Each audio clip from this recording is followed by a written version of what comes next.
was an idea to bring together a group of remarkable people. Who are these people? Authenticity Radio. Stimulating and transparent.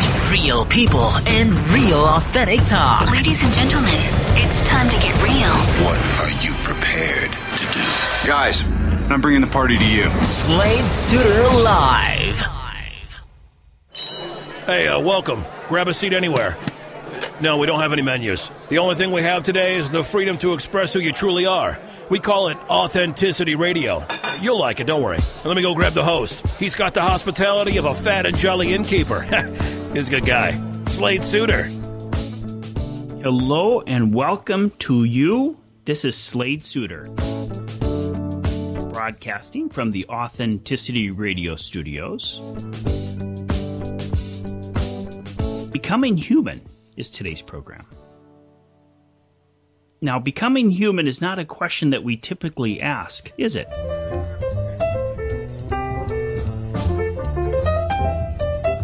We are human after all, aren't we? What does it mean to allow ourselves to become human?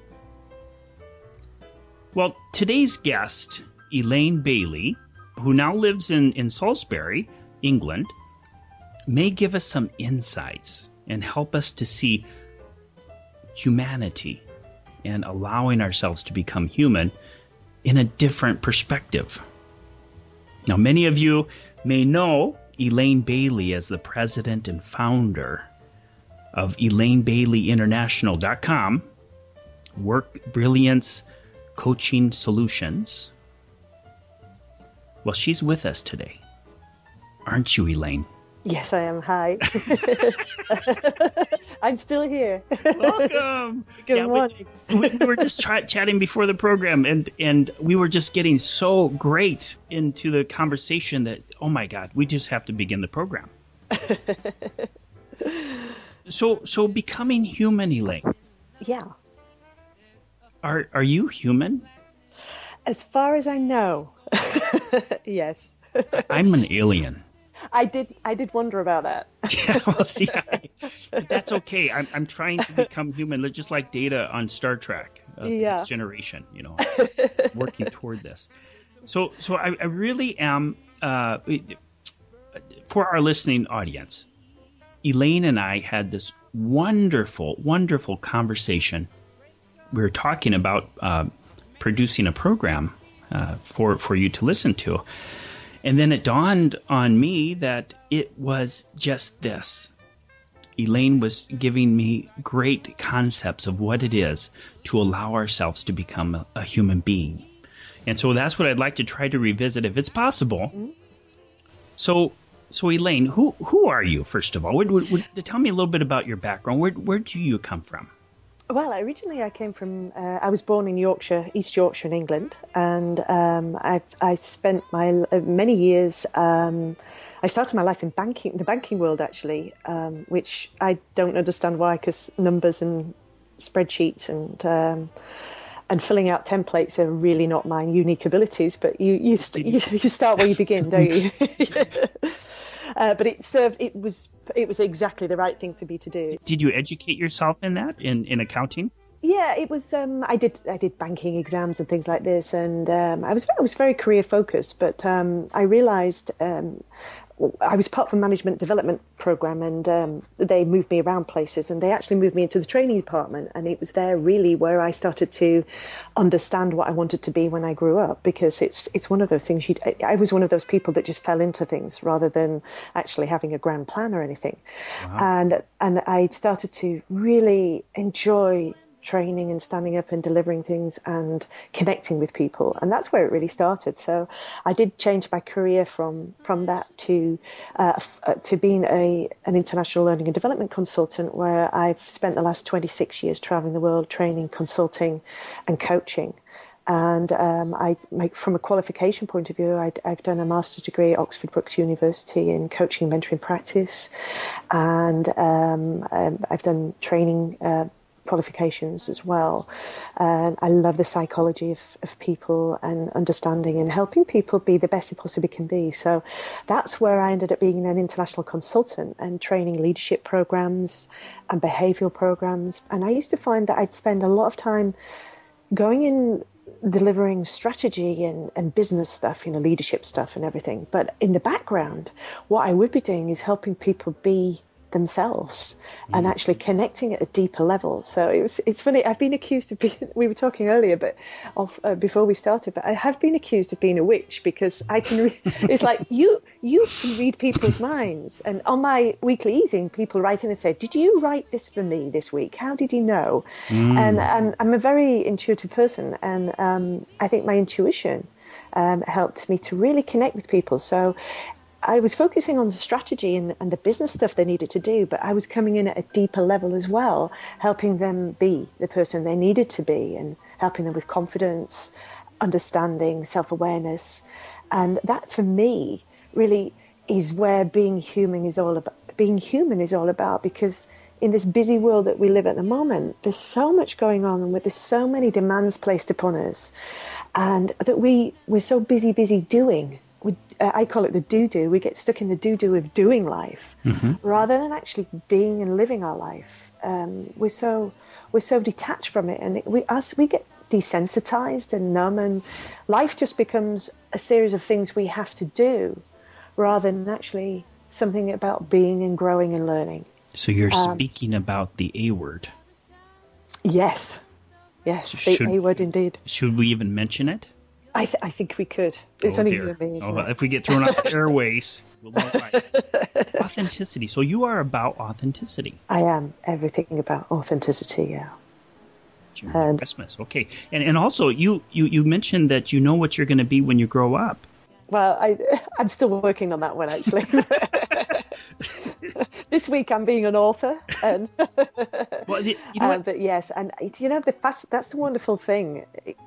As long as we're there, go ahead and mention what you're working on right now, and in your projects of writing, because I think our readers, our listeners, are also very avid readers. Excellent. So what are you writing on now? Well, at this moment in time, I've just started writing my book, and the working title is The Authentic Spirit of Self-Leadership. And this book really is about, for me, that there has never been a better time to become a leader in your own life and be the best you possibly can be and create the freedom and lifestyle that you've always wanted. So, as I say, my work environment is busy, successful people, whether they work in corporate, whether they work for themselves, are taking more and more responsibility for their own learning and growth than ever before. And because I believe that if you want to lead a fulfilling and successful life or career or business, then it all starts with you. It all stems with you. And, I believe that if you stop learning and you stop growing, then you stop leading and you stop living. And it's so the root of the book that I'm writing at the moment is about helping people move away from the busy, fast pace of the world and getting swept up in the tide of doing rather than living. So it's stepping away from the overwhelming chaos and really living the life that you want, and being the leader in your life rather than an order taker. And because the only person who can change this is you. So all roots come to you, and it's about being you and embracing that. And oh my! So when are your projected dates of release? My intention is the end of the year, because I'm only just starting and embarking on this journey at the moment. So it's going to be the end of the year, very early next year. Okay, so 2014. We're looking forward to this, and the title is The Authentic Spirit of Self-Leadership. So it's awakening that spirit within you. Okay, and I heard rumors that you're also involved with another co-writing project. Yes, well, I've written several chapters in books now, and the one that I wrote recently was about the authentic spirit of self-leadership, and it's the chapter that I wrote in this book gave self-leadership strategies, really, which is a self-coaching model to help you be the best you possibly can be. And that book is A View from the Top, Exceptional Leadership Strategies for Women. So it was edited by Linda Ellis Eastman, and it only came out in May, actually, at beginning of May, end of April, beginning of May. So it's going to be available on Amazon, but I'm not sure whether it's up there at the moment. So if anybody's interested in having a look at that, or a copy of that, you can email me at info@elainebaileyinternational.com, and we'll give you the details and let you know how to get hold of a copy. And I've written in the Smart Women series as well for Sherry Keys McConnell. So I wrote about courage and finding the courage too. And I've also written about learning and growing in another book, which the title's just gone straight from my head. So these writings are you mentioned about women. Would you suggest men to pick up these books as well? Absolutely. I mean, a couple of the books are focused on women, but the principles apply in both ways. For everybody, because it goes back to what we're here for, what we're talking about today, which is about being human, and being human and being authentic transcends across cultures, it transcends across gender, it transcends across everything. And certainly my experiences of traveling the world and training, coaching and consulting, and I've worked in places like Beirut with leadership teams and so on. Oh dear, that's a hardcore. Yeah, they're great. It's a wonderful place to work, a great place to work. But the message is still the same. We're all human beings first. We all have the same challenges. We all have the same worries and anxieties, and we're all finding our way. And, so it transcends across all. Let's go revisit what you said earlier. It's kind of ringing in my ears. You mentioned that people saw you kind of as a witch in a funny way. Yeah. However, that really hones in on intuition. Yes. And intuition, in my experience in my life, usually comes at a very high price. People, if they're going to develop their intuition, they really need to allow themselves to be out there. Yes. So how did you do this? What is a little bit of your background story? How did you allow yourself, and you paid a high price for your intuition, how did you allow yourself to develop and to home in on this gift of yours? I think that the biggest thing for me was a turnaround when I first started working with a coach, and she got me to see that I was trying to be a poor example of what everybody else thought I should be. So that we're back to that twisting and contorting and trying to be somebody else's version of me. And one thing she said to me one day was about becoming the PowerPoint in your own life. And that takes guts, because it's a lot easier to blend in. It's a lot easier to be one of many. And instinctively, from a caveman day perspective, we don't want to stand out. We don't want to be different. We like to blend in, because then we don't have attention on ourselves. And so it's easier just to conform. It's easier to keep the peace. And that was something that I was very good at. And I was in an unhealthy relationship at the time. And I was just blending in and just being nice all the time and trying to be helpful. But it was contorting and twisting me. And I could feel my soul was so unhappy. And every ounce of me was so unhappy, but I didn't understand why. So by starting to actually look at what it meant by standing in your own power, and actually it was like taking the keys back to your own bus and doing the driving. I had to learn how to set some boundaries. I had to learn how to say no, and actually be me. And learning how to be you is kind of a difficult thing, because people start to notice. I don't know whether you've come across it. There's a model of change by a guy called Rodriguez. I think it's Rodriguez. And he said that there are 3 steps to change. And the first one is that people will ridicule you, first of all. The second stage then is that there may be some opposition or even violent opposition. And the third one is acceptance. And the example I use when I'm sharing this with people is that often, years ago in the UK, I'm sure it's the same around the world, when people started to talk about having smoking bans in restaurants and pubs and public places, everybody started to joke and laugh about it and say, that'll never happen, that's silly, and so there was ridicule around it.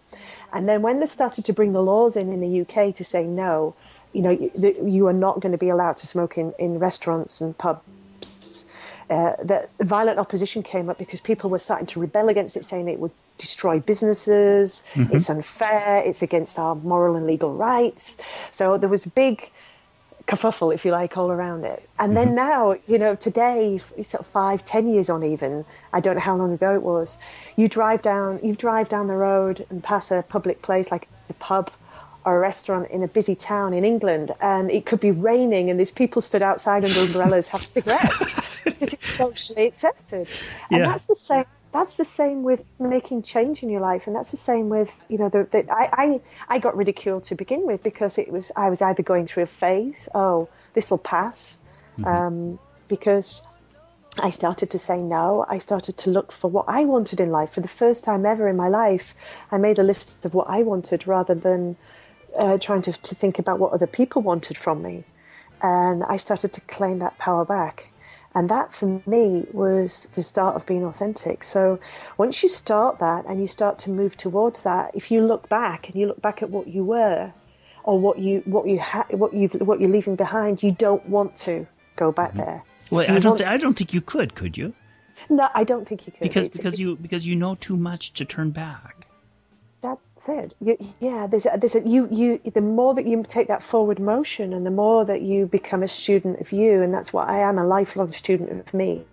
I am my best experiment, my only experiment, and I'm learning and growing every single day. And by that deeper and deeper levels of self-awareness and understanding, it's impossible to go back. So the only way is forward motion, and that sometimes is a little bit painful and challenging because you're pushing up against the resistance of other people, and that resistance of other people is because they're not changing and growing with you, and that's absolutely fine. But they're seeing you grow and evolve, and there may be some envy there may be some guilt there or shame there.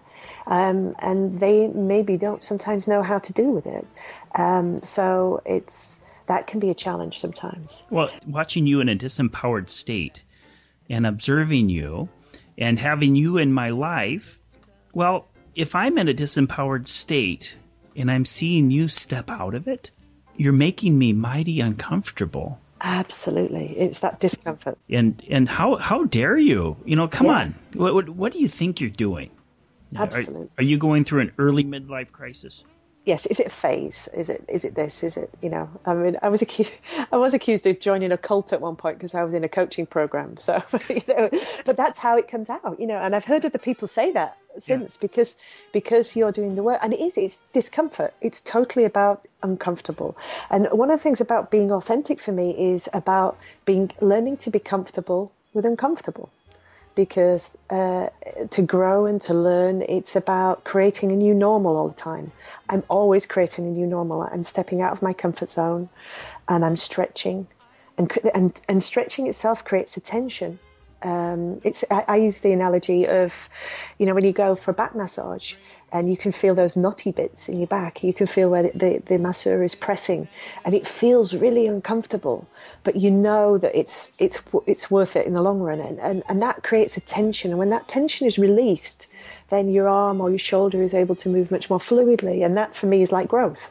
So you have to create tension to grow.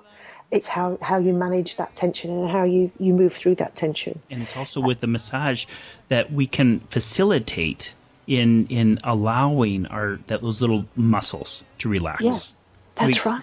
Because we can allow it to be happening to us, but unless we have that little extra bit, it's kind of like a permission that we have to give to ourselves to allow the process to happen. Absolutely. And there's a conscious awareness around that too. It's almost like self-supervision in a way that it's so that you can you're aware of your growth and you're aware of making things happen and bringing it back into the consciousness. So you continue on that journey. And there's a level of, there's a discipline to it as well, and persistence, even though maybe those people around you are saying, oh, you know, that'll never work. This is just a phase you're going through. You said that before and you've never changed. And it's very easy to take those things to heart. And if we're not careful, we stagnate, and we can, because sometimes what we're trying to do and trying to change feels hard, that it's easier just to give up and step back. And it is about that perseverance and stepping through. And for me, it's about fear as well, and understanding fear. And I've from my experiences of fear, is that what you fear the most reduces its power when you talk about it. And when you have like-minded people around you, and you're surrounding yourself with like-minded people who are there to nurture and support you. And I think it was Jim Rohn who said you are the average of the 5 people that you spend most of your life with. So who do you spend your time with? Who are you spending your time with? And those 5 people around you, are they encouraging, nurturing you, or are they ridiculing you? Helping you to stay small? And that may be consciously or unconsciously, and I mean that, I do mean that with love. I'm not saying that it's negative. It's people are doing the best they can with the resources they've got. That's a very powerful image, isn't it? It is. So that's wow, Elaine. You're giving free workshop right here. Absolutely. I can't help myself. I'm sorry. Stop. Okay, but that's go ahead, please. Yeah, I mean, I would say, and that was one of the things I realized. I realized that I was so strongly influenced by the people around me, and my father was one of those strongest influences around me, and he was kind of like one of the main power points in my life early on. And I realized that you become a person that sometimes unconsciously that you don't make your own decisions. Because you actually rely on those other people to support you so much that when you have to make some decisions in your life, and there are big decisions to make as well as small ones, then you actually end up relying more on the opinions of other people rather than actually listening to your true self and your intuitive self and your authentic self. The voice gets quieter and quieter and quieter within, because you're almost like shutting it down and it's going dormant, and the pilot light's still on. But it pops up every now and again, because I believe that your soul is so strong, and I believe your authentic self is so strong that it will push against it, and you'll feel that resistance within yourself. There's an incongruence within yourself that feels uncomfortable, but you might not be able to articulate it or understand what it actually is. And for me, that was the case. Elaine, the conversation that we had about your father offline, would you care to share that with our listeners today? Where would you like me to begin with that? Well, let's begin right where you just left off, about how powerful of an influence he was, and why was he such a powerful influence? Yeah, I mean, he was a great teacher to me, a very great teacher. He was a teacher as well, actually, an art teacher, but he taught me so much about myself that I didn't know, because I relied on him as my power source. He was always the person to go to. I still have moments where I think, I'll call my dad now, but he passed to spirit in 2011. And that for me reminds me of the fact that, he was the PowerPoint in my life, and he would be always the go-to person. So if I was struggling, and he was like a best friend as well as a dad, which was a very powerful thing. And for me, when it came to the end of his life, he had cancer, but he died. We weren't expecting him to die. He died quite suddenly. He went into hospital on Thursday they'd found bone cancer, a secondary thing, and they were looking to fit a boot for him so they could make sure it could support his brittle bones. And that weekend he died. He died on the Saturday of that weekend. But what he taught me very much was about the last thing that he taught me was about courage, and it was about stepping in. And for me, courage is always on the other side of fear. So in the most fearful times in our lives, and I'm no different to anybody else, no different to anybody on this planet. And we all are called sometimes for difficult situations where we need to raise that courage. But he taught me how to reach through and stand in your power. We were at his bedside. I'd driven the journey of panic, really. I lived 4.5 hours away from him, and I had to get in the car and drive because I knew he was going to pass that day. So it was kind of like the ride of terror, really. I just kept willing that he would still be alive. And when I got there, he was, and we all sat there with him. There were 11 of us in the room, and you just don't know how to deal with death. Nobody prepares you for it. It's something we don't talk about. And we were all sat there, and I was holding his hand, and deep inside me, I felt a great sadness of not being able to help him. In all our life, we've been able to talk to each other about all kinds of different things, and he was kind of laid there, drifting in and out of sleep. And he whispered to me that he was ready to die, but he didn't know how to. And this kind of stuck with me for a very long time. And we were there about 6 or 7 hours, and the nurses told us that he was very strong, his heart and lungs were strong, and he might live for several days. But my dad was so ready to die, and he was scared. He was really scared, and his fear intoxicated the room. We were listening to his every breath, and the breath became the focus. So it came to me. I spoke to one of the nurses, and they said that he could hear me and speak to me, and he could speak a little bit, but he was still conscious, and he could still hear what I had to say. So I actually started to talk to him, and I started to. I reached through my fear because I thought everybody else was sat there, and I thought, do we just sit here quietly? And then I thought, well, I've spent all my life talking to him, so I'm going to talk to him and I'm going to help him. I had no idea what I was doing, and I was really scared, but I just started having a conversation, and I talked to him about his life. I talked to him about the wonderful things we used to do and the fun we used to have, and his art classes. And he became really animated, and he smiled, and he started to connect with me. And then I was brave enough to actually say that, I talked to him about death, and I talked to him. It was almost like a divine light. It was almost like somewhere else the power had come for me to be able to talk him through and help him. And it was like we connected outside of ourselves on a different plane. And I said that it was okay for him to go, and I don't know how to help him, but I can help him through. I could help you through talking to you and reaching through. And I just talked to him about it was okay, and everybody was okay, and we don't know how to do this because neither of us have ever been in this place before, but let's work it out together. And I think just that working it out together and me talking to him enabled him to reach through his own fear of dying and not knowing what it was, to actually the courage on the other side to actually take those final steps and those transition steps. And within 20 minutes of me talking to him and being there for him and connecting with him and being brave and stepping through and actually having a conversation that nobody else in the room was able to have or felt like they could have, he actually passed his spirit straight away. And it was a phenomenal moment. It was a life-changing moment for me. Elaine, when we're told, and maybe you've heard this, we come into this world alone and we exit this world alone. And I believe that it is false. Because what you just allowed yourself to do with your father, you accompanied him to the transition.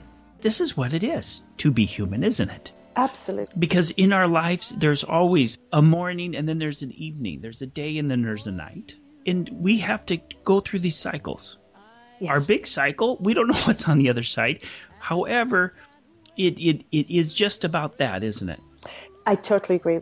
It is. And I think sometimes we are frightened of our own power and our own infinite power and our own infinite potential. And I think it was Marianne Williamson, and I can't remember the quote exactly. Oh, I love her.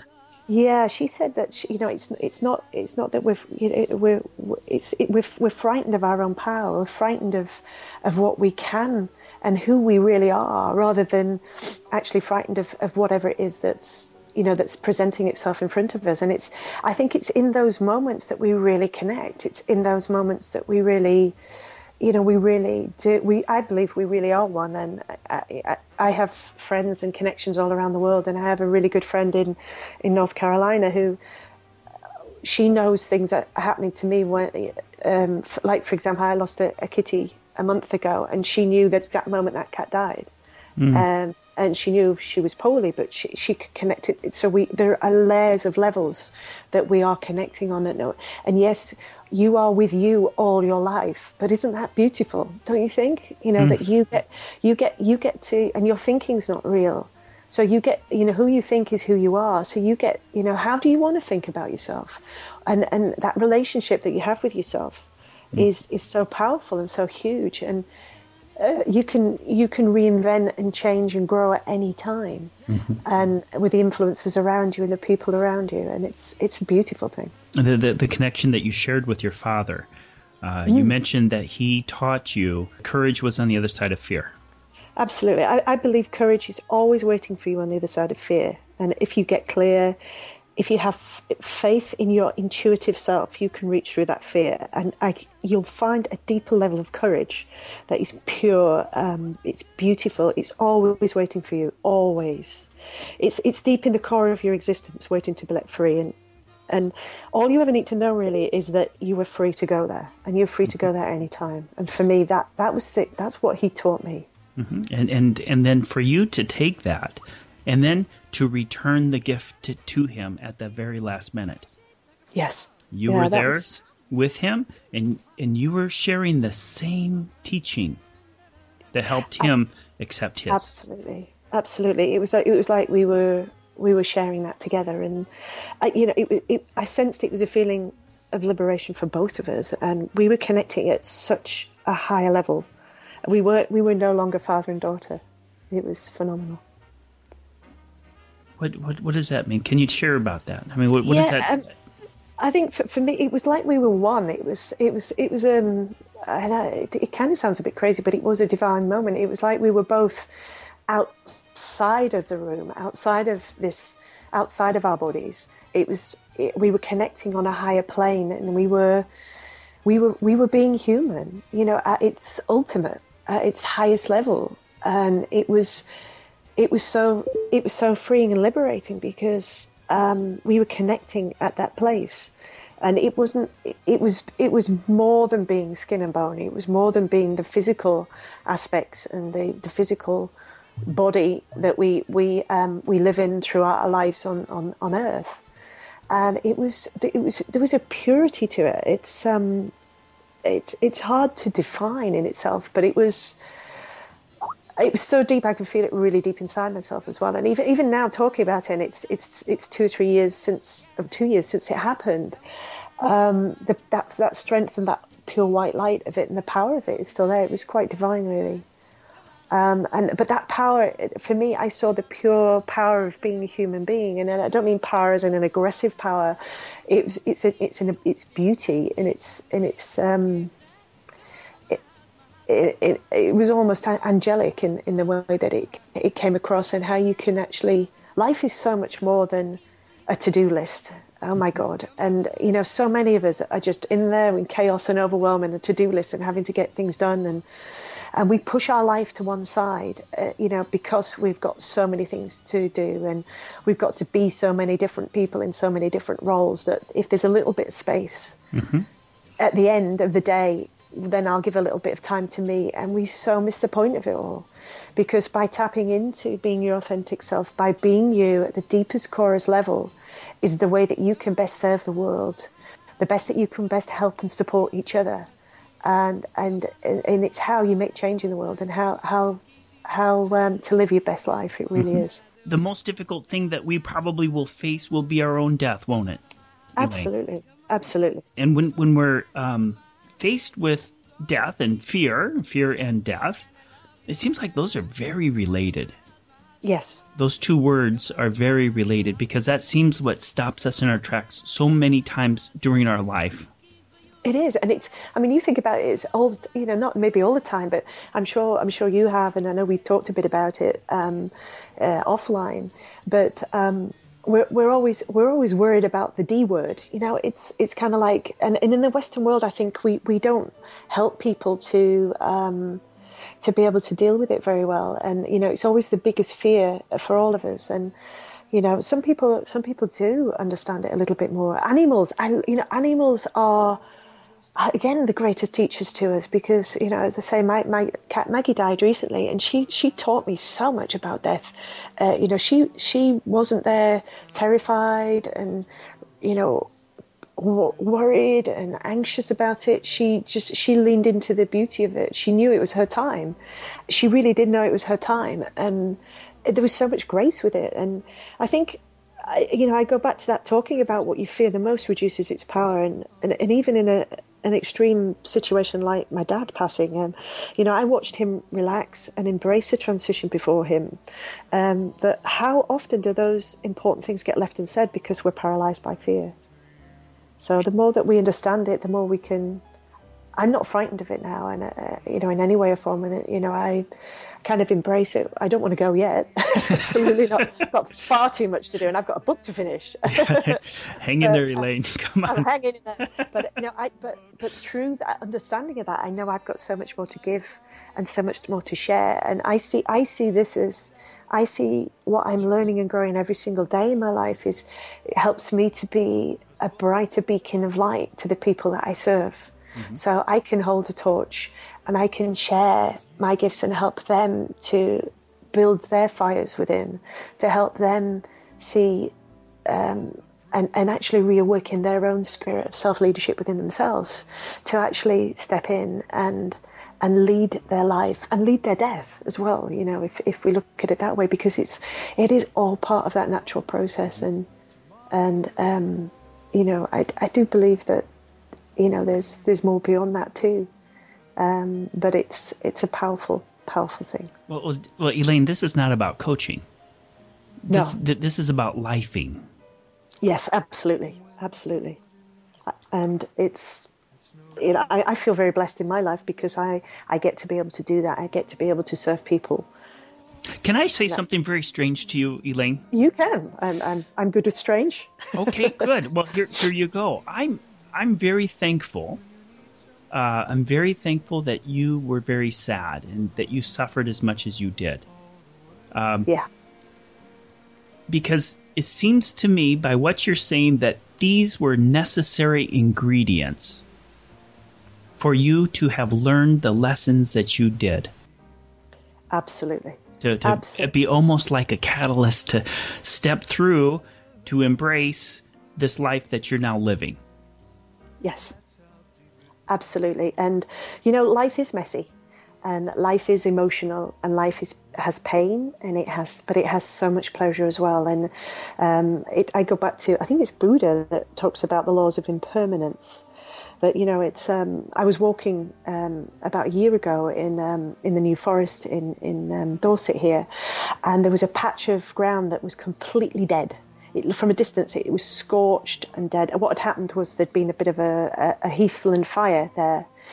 I felt a real sadness for it because it was just, you know, it was just like dead, completely dead. And as I walked up to it, I saw these little sprouts, these little green shoots poking through. And I'd actually went back and revisited it a few months later, and it was an abundance of life. Mm. So things have to fall away. Things have to, we have to let go of things. People come into our lives and go out of our lives. We have these experiences, but that's what shapes us. That's what makes us. That's what gives us that courage and strength to be an even better and more beautiful version of ourselves. So even through death is life. You know, there's the growth of those shoots and an abundance of life just teeming and waiting to be there. And I just love it. It's just such a rush. You know, it really is. You know, when I go through painful things, I do go through painful things. I'm not there saying, "Oh, this is great. I'm really enjoying this. Bring me more." Mm-hmm. I am very, very, very vulnerable, just like everybody else. And the difference is that you seem to be present now. That's it. Before, you just were. I guess you're present, but you weren't really aware. That's it. I was living from the outside, and I was looking to the external for solutions to everything, and the external that would that would make everything all right, when in fact going within and allowing yourself to feel sad, allowing yourself to cry, allowing yourself to feel vulnerable is all part of being human. And that's what gives you layers of strength and courage. Mm-hmm. That's what shapes you to be the person that you become. Can I share something with you that's not so weird? Yeah, cool. I'm good with that too. Yeah. Elaine, I am very thankful I am a friend of yours. Of being able to talk together and share these ideas with so many people listening in. And I was just going to say, and thank you for this opportunity to share as well, because I was reading. I'm not a Facebook addict, but I do go on Facebook a bit. And, that's how we got to know each other. I'll admit that. I'll put my hand up. Okay. And maybe I go on a little bit too much sometimes, but there was something, again, I can't remember the quote exactly, but it was talking about, do you want to, it was something along the lines of, do you want to, when you come to the end of your life, do you want to just, sort of just say, well, was that it? Is that, or do you want to get to your grave skidding to a halt and jumping in and going, wow, what a rush. Wow, that's fun. What a nice image. Yeah. And that is very much what my life is all about. So I'm sure on my tombstone I'll have just 5 more minutes written on it, because life is so much about the living, and we get so locked into the doing it. As I say, animals are great teachers. You talking about earlier on this morning when we were talking, you were talking about dog, and saying about the dog, and dogs teach us so much about happiness and life, and they are always in the moment. Be in the moment in your life, and live it to the full, because it's phenomenal. It really is. It doesn't have to be a to-do list. It doesn't have to be chaotic and reactive.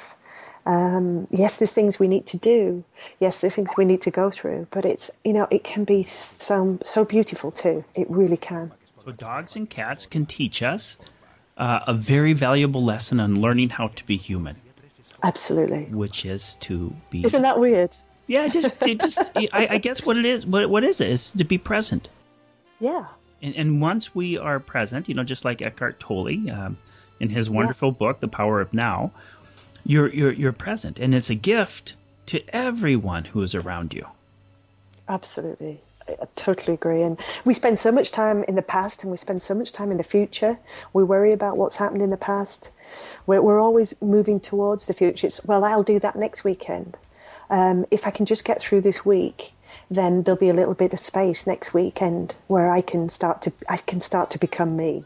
And I guarantee that time will never come, because we're always putting it off. It's where you learn to be you is now. Mm-hmm. Really, so true, so true. Okay, well, you know what? I want to share this gift with other people. So I would like to put you into contact with Elaine. Because I don't want to hog her all by myself in this life. So, Elaine, how do people get in contact with you? Well, people can get in contact with me directly at my website, which is www.elainebaileyinternational.com. And there's some information about me on there.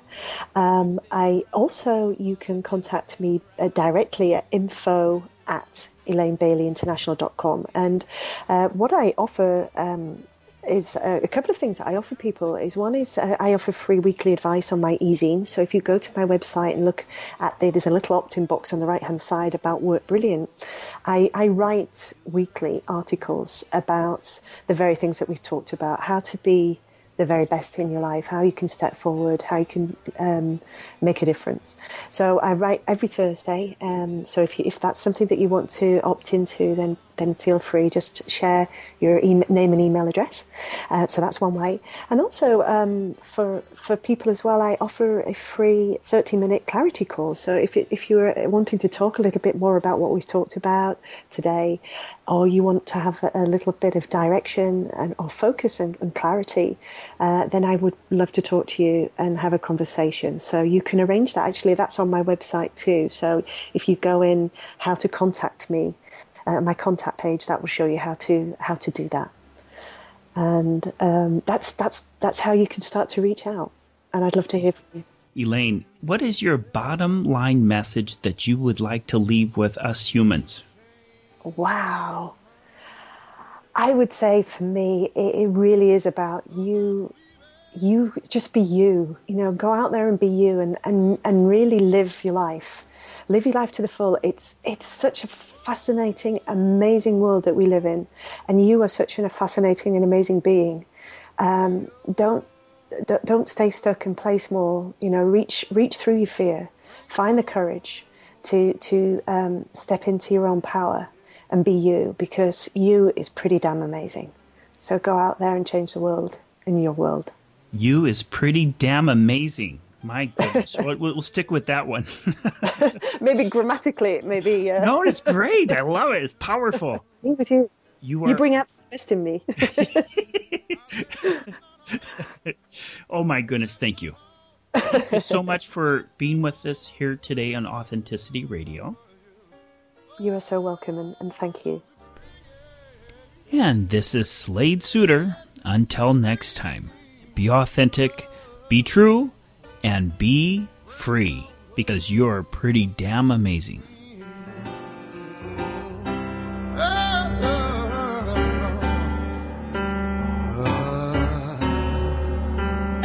You know I laughed. Yes, I laughed when you left. Conflict is a choice you know. Whoa, watch it! Sorry. But how about a better way to get things done? In order to gain a new perspective, think about peace building and gaining authenticity. To get some tips on how to do things differently and how to resolve conflict in your group, organization, business, or family, go to AuthenticityRadio.com. Come on! This is Authenticity Radio. Authenticity Radio with Slade Suter.